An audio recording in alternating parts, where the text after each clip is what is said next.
بسم اللہ الرحمن الرحیم. السلام علیکم, صبح بخیر اور خوش آمدید مارننگ وتھ فرا میں. دعا اور امید یہی آپ جہاں کہیں ہیں بالکل ٹھیک ٹھاک ہوں, زندگی مزے سکون اور خیریت کے ساتھ گزر رہی ہو.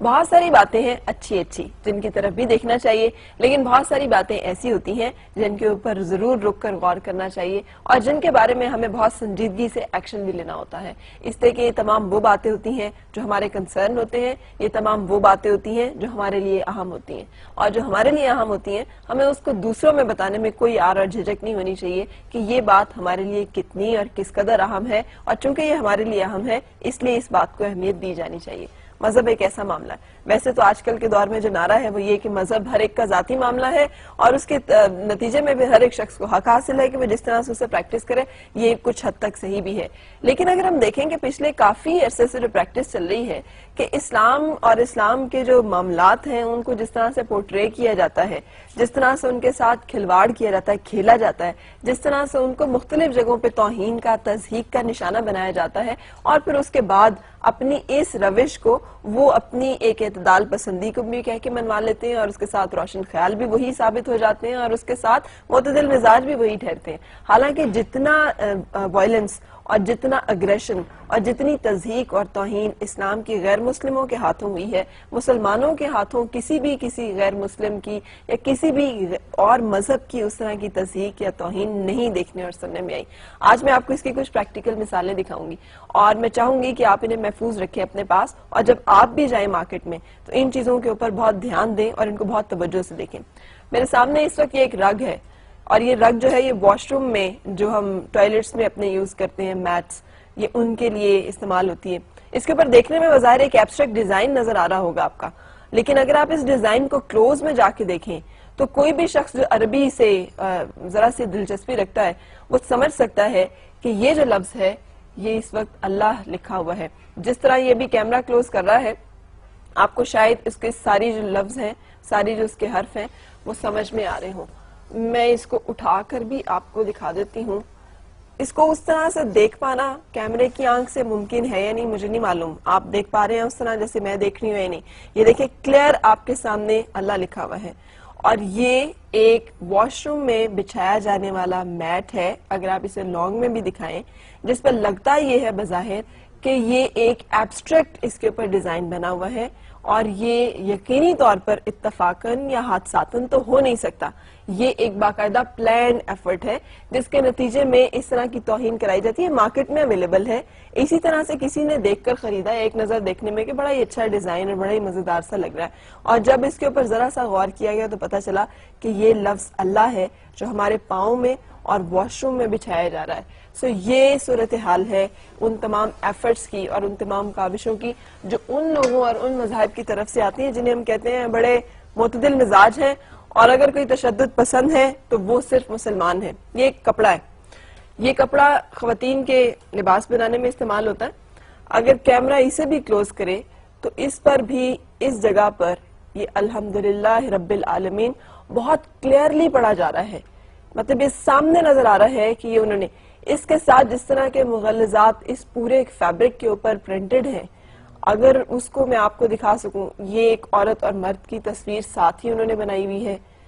جو کہ ایک عجیب و غریب صورتحال اور نمونہ پیش کر رہی ہے. اس کے بعد اس کے بالکل نیچے یہ لفظ اللہ پرنٹ ہوا ہے. اب یہ اگر آرٹ کا اتنا ہی خوبصورت نمونہ ہے اور ان کو یہ لفظ اتنا ہی فیسینیٹ کرتا ہے, تو مجھے سمجھ میں نہیں آتا کہ اس لفظ کو اپنی خانقاہوں میں, اپنی درسگاہوں میں لگانے سے تو ان کو بہت اعتراض ہوتا ہے, لیکن اس طرح کی جگہوں پر استعمال کرنے میں ان کو یہ پیس آف آرٹ لگتا ہے. یہ ہرگز ایسے نہیں ہے, اس لیے کہ سب کچھ پلانڈ ایفرٹس ہیں, یہ وہ سازشیں ہیں, یہ ان کی نفرت کا, یہ ان کے ان گھناؤنی عزائم کا, یہ ان سازشوں کا مظہر ہے جو مسلمانوں اور عالم اسلام کے خلاف کی جا رہی ہیں اور مسلسل کی جا رہی ہیں. ہمیں اب جبکہ ہم ساری چیزیں امپورٹڈ استعمال کر رہے ہوتے ہیں, مارکیٹ میں جائیں تو یہ فیبرک بہت سستا سا مل رہا ہوگا, اب پتہ نہیں اویلیبل ہے یا نہیں ہے, لیکن مجھے یہ مل پایا. اور اس طرح کی اور بہت ساری جگہیں اور بہت سارا جگہوں پہ ایسا ہو رہا ہوگا جو میرے پاس ابھی نہیں ہے, لیکن آپ جب بھی جائیں پلیز کائنڈلی جب ہم باہر کی چیزیں خریدتے ہیں تو اس میں ان چیزوں کے اوپر ضرور غور کریں کہ ان کے انگریڈینٹس کیا ہیں. ہم جو لپسٹکس استعمال کر رہے ہیں اس میں سور کی چربی استعمال کی جا رہی ہے. ہم جو یہ فیبرک استعمال کر رہے ہیں اس کے اوپر پرنٹ کے اوپر اور ایبسٹریکٹ فارم کے اوپر کیا چیزیں ہیں جو کہ پرنٹ کر کے بھیجی گئی ہیں. جو بھی اس طرح کی چیزیں ہم خرید رہے ہیں وہ کیا ہیں, کیونکہ یہ سب سازشیں جو ہے یہ یقینی طور پر پوائنٹ آؤٹ کرتی ہیں ایک اور بڑی سازش کی طرف, اور وہ ہے مسلمانوں میں نا اتفاقی اور ایک ایسی نفرت کی فضا پیدا کی جائے جہاں پر ہمیں ہی ہٹ کیا جا رہا ہے دہشت گرد کہہ کے, حالانکہ ہم ہی سب سے زیادہ مظلوم ہیں اس وقت پوری دنیا میں. اینی وے یہ ایک اور صورتحال اس وقت میرے پاس ایک بلڈنگ کی صورت میں ہے جسے مینہٹن میں تعمیر کیا گیا ہے اور اس کو ایپل مکہ کا نام دیا گیا ہے. اور ذرا امیجن کریں کہ یہ ایک بلڈنگ ہے, شراب خانے کی عمارت بنانے کے لیے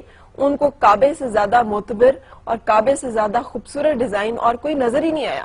کوئی اور ڈیزائن ان کی نگاہوں میں جچا ہی نہیں کہ وہ اس کو شراب خانہ بنا سکیں. سو یہ ایک بلڈنگ جو تعمیر کی گئی ہے جہاں 24 گھنٹے شراب فروخت کی جا رہی ہے, کی جائے گی, اور جو کہبہ خانہ ہوگا یہ اس بالکل ایگزیکٹلی اس پیٹرن پر ہے جو کہ مسلمانوں کی مقدس ترین اور محترم ترین اور مکرم ترین عمارت ہے جسے ہم کعبہ کے نام سے جانتے ہیں, جسے ہم اللہ کا گھر جانتے ہیں. سو یہ تو ہیں وہ لوگ جن کو ہم جانتے ہیں کہ یہ ہمارے لیے آئیں گے اور بہتری کریں گے, اور یہ ہیں وہ لوگ جو اس وقت دنیا کی طاقت اور اختیارات کو کنٹرول کرتے ہیں, اور یہ ہیں ان کی نیتیں, اور یہ ہیں ان کے ارادے, اور یہ ہے ان کی سوچ, اور یہ ہیں ان کے جذبے, اور یہ ہیں ان کے معاملات جو کھلے ہیں ہمارے سامنے. اگر ہم ان کھلی حقیقتوں کو اب بھی نہ دیکھ سکیں